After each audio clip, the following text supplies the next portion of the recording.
राधे राधे, जय श्री कृष्णा। प्रश्न किया है जयप्रकाश जी ने, तो यूट्यूब कमेंट के माध्यम से यूट्यूब वीडियो पे कमेंट किया है। उन्होंने कहा है कि सर टोरस लग्न, मतलब कि उनका लग्न वृषभ लग्न है। और मैं आपको भी कहना चाहूँगा कि यदि आपका भी कोई प्रश्न है तो कमेंट के माध्यम से पूछ सकते हैं। तो उन्होंने कहा सर टोरस लग्न, Ketu 28 degree first house, second house में सैटर्न है 24 डिग्री पर, और तृतीय भाव में कोई नहीं है, चतुर्थ भाव में कोई नहीं है, पंचम भाव में सूर्य है 12 degree, marks 17 degree and Venus 2 degree 2 degree पर। सूर्य, मंगल और शुक्र पंचम भाव में है, और षष्ठ हाउस में है मरकरी 6 डिग्री, सेवंथ हाउस में राहु है, और दशम भाव में है जुपिटर रेट्रो मतलब रेट्रो मतलब कि वक्री है 16 डिग्री है, और मून है 12 डिग्री 22 डिग्री चंद्रमा है। 11th हाउस में कोई नहीं है, 12th में कोई नहीं है। फिर कहा सर मेरा नाम जयप्रकाश है, मैं 51 साल का हूँ, मैं क्लोट्स कंपनी में फील्ड सेल्स मैनेजर हूँ। केतु की महादशा मार्क्स अंतरदशा चल रही है 2023 में। 2030 में वीनस की महादशा आएगी, वह कैसा देगी और अच्छा समय कब आएगा। मैंने इन पर कमेंट कर कहा था कि आपके इस सवाल पर मैं यूट्यूब पे वीडियो बनाऊंगा। जयप्रकाश जी, आपने जो मुझे ये ग्रह स्थिति बताई है, टॉरस लग्न मतलब कि वृषभ लग्न, और आपके लग्न में केतु बैठा हुआ है। अपन चाहे तो पहले एक एक ग्रह को समझ सकते हैं। आप भी अपना अनुभव साझा कीजिएगा, ठीक है। और आपके समझ में आना चाहिए ग्रह स्थिति क्या कह रही है आपकी। आपके वृषभ लग्न आपने जो बताया है, वृषभ लग्न में सभी ग्रह की मैं ग्रह स्थिति बता देता हूँ। लग्ने शुक्र होते हैं, ठीक है। वह तो आपके पंचम भाव में बैठे हुए हैं, कन्या राशि के, नीच राशि के बैठे हुए हैं एक्चुअली में। लेकिन अपन एक एक ग्रह लेते हैं लग्न से। लग्न में केतु बैठा हुआ है। जब भी केतु लग्न में बैठता है किसी भी व्यक्ति के, तो थोड़ा व्यक्ति ज़्यादा अंदर होता, मतलब अंतर्मुखी स्वभाव का हो सकता है। तो थोड़ा आंतरिक स्थिति थोड़ी अलग रहती है, और स्वयं से डिटैचमेंट भी रखता है, क्योंकि लग्न में बैठा हुआ है केतु, मोक्ष का है, आध्यात्मिकता का प्रतीक केतु, ध्वज है, उसका नाम एक सिक्की भी है केतु का। और लग्न में आ गया तो खोजी प्रवृत्ति का बना देता है। ऐसे व्यक्तियों के जीवन में कई बार अचानक परिवर्तन होते हैं जब भी केतु लग्न में आता है। डिटैचमेंट करवाते हैं बहुत सी चीज़ों का, मेहनत बहुत करनी पड़ती है, लेकिन पहचान अवश्य मिलती है, लेकिन थोड़ी देर से। फिर आपने कहा कि केतु की महादशा चल रही है, अभी लिखा था ना, केतु की महादशा मार्क्स की अंतरदशा चल रही है। केतु की महादशा में अक्सर असंतोष हो सकता है, काम में दबाव हो सकता है, मानसिक चिंता हो सकती है, ये भी सब देखने को मिल सकती है क्योंकि लग्न में बैठा हुआ है। और ऐसे ठीक है। अब आपने फिर कहा कि दूसरे भाव में सैटर्न 24 डिग्री का द्वितीय भाव में बैठा हुआ, मिथुन राशि रहेगी वहां पे। द्वितीय भाव आपके वाणी का है, परिवार का है, कुटुंब का है, दाहिना नेत्र है, दांत है। वहां पर आपके शनि आकर के बैठा हुआ धन और परिवार को। शनि धीरे धीरे चलने वाला है, उसका नाम ही एक शनिश्चर, शनि का मतलब होता है मंद, धीरे चलने वाला। शनि शनि चलती, धीरे धीरे चलता है वो। एक राशि में 2.5 साल का भोग करता है, और आपके धन भाव में बैठा हुआ है। तो वो बहुत बढ़िया रहा कि आपके चतुर्थ भाव पर शनि की तीसरी दृष्टि, लेकिन गुरु की भी दृष्टि आकर के पड़ रही है, तो ये बहुत अच्छी स्थिति है। वरना चतुर्थ भाव से संबंधित सुख सुविधाओं को खत्म कर देता है ऐसा शनि। लेकिन सौभाग्यशाली है आप, धन भाव में बैठा हुआ, तो धीरे धीरे धीरे उन्नति के मार्ग पर प्रशस्त होगे। जीवन में आर्थिक स्थिरता अवश्य आएगी, मैं तो इतना सा कहता हूँ। मेहनत से कमाया हुआ पैसा ही टिकेगा आपके पास, क्योंकि शनि का अनुशासन है, धैर्यता है, मेहनत है, ऐसी बहुत सी चीजें शनि से अपन देखते हैं। तो आपके धन भाव में बैठा हुआ है, द्वितीय भाव में बैठा हुआ है, तो जितना सत्य बोलोगे, जितना सत्य के मार्ग से आप धनार्जन करोगे, वही आपके लिए सार्थक होगा। तो ये चीज आपको ध्यान रखनी होगी। फिर आपके प्रश्नों को भी लूंगा मैं, लेकिन पूरी कुंडली की यथास्थिति देखना जरूरी है। फिर आपने कहा है कि सन 12 degree, Mars 17 degree and Venus 2 degree पर बैठा हुआ है। 3 ग्रहों की युति है पंचम भाव में। मिथुन वृषभ लग्न है और यहाँ पर आपकी कन्या राशि रहेगी। कन्या राशि में चतुर्थेश कौन है? चतुर्थेश सूर्य है। मंगल आपके सप्तम भाव के स्वामी भी बनते हैं और देव भाव के स्वामी भी बनते हैं, द्वादश भाव के, और वह भी पंचम भाव में बैठे हुए हैं। और शुक्र भी बैठे हुए लग्नेश है, थोड़ा समझिएगा। लग्नेश नीच राशि के बैठे हुए हैं। अब इनका वक्र इनका नीच भंग कौन करेगा? शुक्र का। आपने कहा कि तो बहुत 2 डिग्री पर, सन 12 डिग्री पर तो अस्त होंगे शायद वीनस भी, और मार्क्स भी तो नहीं होंगे ज़्यादा, तो 10 डिग्री का अंतर है, प्रभाव कम रहेगा।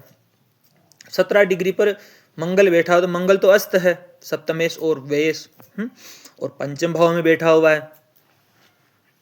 तो मेरे एक आप युति रहस्य, ग्रह युति रहस्यों में रहस्य का प्लेलिस्ट, उसमें जाके देखिएगा आप। मैंने वहाँ पे सूर्य और मंगल की युति के विषय में बता रखा है, सूर्य और वीनस की युति भी बना रखा, मंगल और शुक्र की युति पर भी वीडियो बना रखे हैं। तो उनको भी एक बार अवश्य ध्यान से देखिएगा, वह क्या कहते हैं, वह क्या आपके जीवन पर लागू होती या नहीं होती वह स्थितियाँ। तो ये भी आप अवश्य ध्यान दीजिएगा। तो अब ये 3 ग्रह युति बन रही है यहाँ पे। तो पंचम भाव किसका? बुद्धि का है, संतान का है, आपकी निर्णय क्षमता का है, आपकी मंत्रणा है, आपकी तो प्रेम है। तो इन चीज़ों का ये भाव है। तो हो सकता है नेतृत्व की क्षमता हो, लोगों को संभालने की भी क्षमता होगी, क्योंकि आप सेल्स का काम करते हैं और मैनेजमेंट में भी। तो मुझे इतना सा पता है कि सेल्स और मैनेजमेंट, इनमें ये युति जो मंगल और शुक्र और सूर्य की जो युति है, ये मैनेजमेंट और सेल्स के अंदर सफलता दे देती है। फिर उसके बाद में आपने कहा कि सप्तम भाव में राहु बैठा हुआ है, सप्तम भाव में मंगल की राशि है। पहले तो मैं ये चीज़ और बता दूं कि शुक्र आपके नीच का बैठा हुआ है पंचम भाव में। तो यह नीच भंग नहीं हो रहा है इसका। नीच स्थिति जन्मनीय ग्रस्या तदराशिनाथो पिबा तदुच्चनाथ सचंद्र लग्नाद यदि केंद्रवर्ती राजा भवित धार्मिक चक्रवर्ती। यहाँ का उच्चनाथ होता है बुध। यदि राशिनाथ भी बुध ही होता है, चंद्रमा से केंद्र में हो या लग्न से केंद्र में हो, तब नीचभंग होता है। लेकिन आपका बुध बैठा हुआ षष्ठ भाव में, तुला राशि में। हाँ, शुक्र और बुध एक दूसरे की राशि में बैठे हुए हैं आपके। पंचमे षष्ठ में जा रहा है, षष्ठे सप्तम में जा रहा है। संतान के लिए थोड़ा सही है, बहुत परेशानी दिक्कत कर देता है वरना ऐसा शुक्र यहाँ पर बैठ करके। ठीक है। फिर आपने आपका जो धनेश है, अब देखो बुध आपके षष्ठ भाव में बैठा हुआ है, धनेश का आपके षष्ठ भाव में बैठे रहना धन हानि के योग भी बनाता है। थोड़ा कर्ज लीजिएगा तो सावधानी से लीजिएगा, लोन लीजिएगा तो सावधानी से लीजिएगा। धन हानि के योग भी सृजन होते हैं, क्योंकि धनेश है, परिवार का भाव, आपके संचित द्रव्य जो है वह सब बुध से देखते हैं। तो बुध का उपाय कीजिएगा, बुद्ध के जप कीजिएगा, भगवान विष्णु की आराधना कीजिए, गणपति को दुर्वा चढ़ाइए, गणेश चतुर्शीष का पाठ कीजिए, भगवान विष्णु की आराधना कीजिए। और फिर आपने कहा है कि राहु 20 डिग्री का सप्तम भाव में बैठा हुआ है। राहु रिश्तों में थोड़ा भ्रम पैदा कर देगा और ज्यादा कुछ नहीं करता है ये।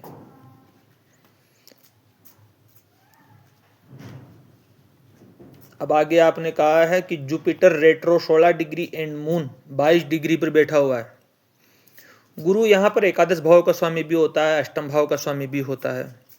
अष्टमेश का आपका अष्टमेश होकर के आपके दशम भाव में बैठा हुआ। तो मैंने एक अष्टमेश के ऑल हाउसेस का वीडियो बना रखा, वो भी वीडियो देखिएगा आप। अष्टमेश द्वादश भाव में क्या परिणाम देता है, तो उसमें वहाँ की स्थिति भी पता कर लीजिएगा आप अच्छे से। और मैं लाभेश का दशम भाव में बैठे रहना, और यहाँ पे चंद्रमा जो तृतीय भाव के स्वामी होते हैं। देखो, तो यह स्थिति बहुत अद्भुत है, जो काम आप कर रहे हैं उसके लिए। तृतीय से आपके प्रयास और एकादशी से आपका लाभ। जितने आप प्रयास करोगे उतनी ही आपको सफलता मिलेगी। जितना आप लोगों से संपर्क करोगे, मार्केटिंग करोगे, सेल्स में जाओगे, नेटवर्क का फायदा आपको अवश्य होगा, क्योंकि जितने प्रयास आपको अर्थ की प्राप्ति करवाएंगे, आपकी मेहनत ही आपको अर्थ देगी। क्योंकि तृतीय भाव के स्वामी और लाभ भाव का स्वामी साथ में बैठा हुआ है। तृतीय भाव आपका साहस, आपका पराक्रम है, आपके छोटे भाई बंधु है, तो उनसे भी अच्छा संपर्क रखिए, तब भी आपका अच्छा समय आएगा। तो ये आपने अपनी ग्रह स्थिति बताई। और चंद्रमा भी साथ में है तो गज केसरी योग का भी सृजन होता है। केंद्र स्थित देव गुरु मृगंगात योग सदाहुर गज केसरी थी। कुंभ राशि के अंदर यह युति बनती है तो श्रेष्ठतम है। कुंभ राशि में गुरु को उच्च सदृश माना गया है। हाँ, लाभ भाव पर शनि की भी दृष्टि पड़ रही है, थोड़ा अष्टम भाव पर मंगल और शनि की भी दृष्टि पड़ रही है। मंगल चतुर्थ दृष्टि से देख रहे हैं और लाभ भाव पर शनि की भी पड़ रही है, मंगल की भी पड़ रही है और लाभेश दसम भाव में जाकर के बैठा हुआ है। तो आप मैंने जो एक काम कीजिए, गजेंद्र मोक्ष के पाठ कीजिए, कनकधारा स्तोत्र के पाठ कीजिए, आर्थिक स्थिति सुदृढ़ होगी इससे आपकी। ठीक है। अब आपने कहा केतु की महादशा मंगल का अंतर चल रहा, तो मुझे स्पष्ट दिख गया केतु की महादशा चल रही है। केतु लग्न में बैठा हुआ है, किसी भी ग्रह से दृष्ट नहीं है केतु, शुक्र का ही फल देना है उसको। और शुक्र षष्ठ भाव का स्वामी है, नीच होकर के बैठा हुआ है, लग्न में भी बैठा हुआ है। लग्न में केतु बैठा हुआ लेकिन षष्ठे से लग्ने से पंचम भाव में शुक्र बैठा हुआ है, तो शुक्र का प्रतिनिधित्व कर रहा है यहाँ पर केतु। थोड़ा संघर्ष दे सकता है, तो ज्यादा परेशानी की स्थिति नहीं है केतु की। हाँ, यदि कोई अच्छी जगह नहीं बैठा रहता तब मैं कह सकता था कि हाँ ज्यादा परेशानी रहेगी। ठीक है। अब आप फिर एक और फिर 2030 के अंदर वीनस की महादशा आएगी, आपने ऐसा कहा। उसमें आपने पहले बताया मंगल की अंतर्दशा चल रही है। मंगल आपके कहाँ का द्वादश भाव के स्वामी है। अब देखो आप षष्ठ भाव और द्वादश भाव दोनों इवॉल्व हो रहे हैं इस जगह। केतु षष्ठ का भी फल देगा, यद्यद भावगतो वापि यद्यद भावे संयुतो तत्तत् फलानि प्रबलो प्रतिशेताम तमोग्रहो, तमोग्रह है। तो षष्ठ भाव और द्वादश भाव दोनों इवॉल्व हो रहे हैं, तो थोड़ा समय वैसे ही परेशानी का रहेगा। काम में दबाव, मानसिक तनाव हो सकता है, कभी कभी असंतोष भी हो सकता है, डिटैचमेंट हो सकता है, दबाव महसूस कर सकते हैं। मंगल वैसे अस्त सूर्य के साथ में तो ये स्थितियां बनती है। लेकिन मंगल की अंतर्दशा चल रही, इसलिए कार्य क्षमता बनी रहेगी आपकी, पद भी बना रहेगा, इसमें कोई दिक्कत नहीं है। हाँ, उसमें आपको दिक्कत रहेगी जब केतु में मंगल में शनि आए, तो थोड़ा सावधानी रखिएगा उस समय। कार्य परिवर्तन का समय है, क्योंकि वह अष्टमेश भी है। ये गुरु की प्रत्यंतर दशा है, तब थोड़ा सावधानी रखिएगा, गुरु अष्टमेश है।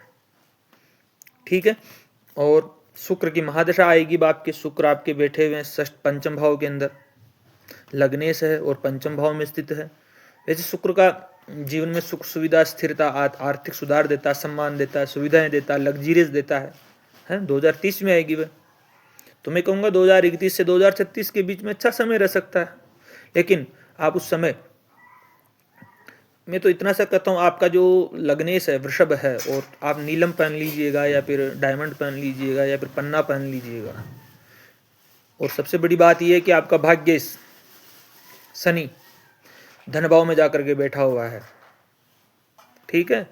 तो परिवार का जितना सहयोग मिले उतनी अच्छी बात है। परिवार के सहयोग से आगे बढ़ने की निरंतरता रहेगी। परिवार के व्यवसाय में भी ध्यान दीजिएगा, तो बहुत आगे बढ़ोगे, मेरी तो यही आकांक्षा है। तो अभी केतु का समय थोड़ा अस्थिर है, 2027 के बाद में धीरे धीरे सुधार होगा। 2023 के बाद में शुक्र की महादशा होगी और बेहतर समय ला देगी आपका। इसलिए नेटवर्क को और मजबूत कीजिए, निवेश सोच समझ करके कीजिए, स्वास्थ्य का थोड़ा ध्यान रखिए। षष्ठेश का समय है, शुक्र की महादशा आएगी। जब षष्ठेश का समय मतलब कि शुक्र केतु भी शुक्र का ही प्रतिनिधित्व कर रहा है, इसलिए कह रहा हूं मैं। थोड़े स्वास्थ्य का ध्यान रखिए। शुक्र की महादशा आर्थिक रोज की इनकम जनरेट करेगा। षष्ठ भाव रोज की इनकम जनरेट करता है, और मानसिक स्थिति पहले से बेहतर होने की संभावनाएं भी व्यक्त होती है। धन योग भी है जन्म पत्रिका में। ठीक है ना। तो ज्यादा चिंता करने की कोई आवश्यकता नहीं। और भी मित्र हैं तो कमेंट के माध्यम से प्रश्न पूछ सकते हैं, आप भी पूछ सकते हैं। जय प्रकाश जी।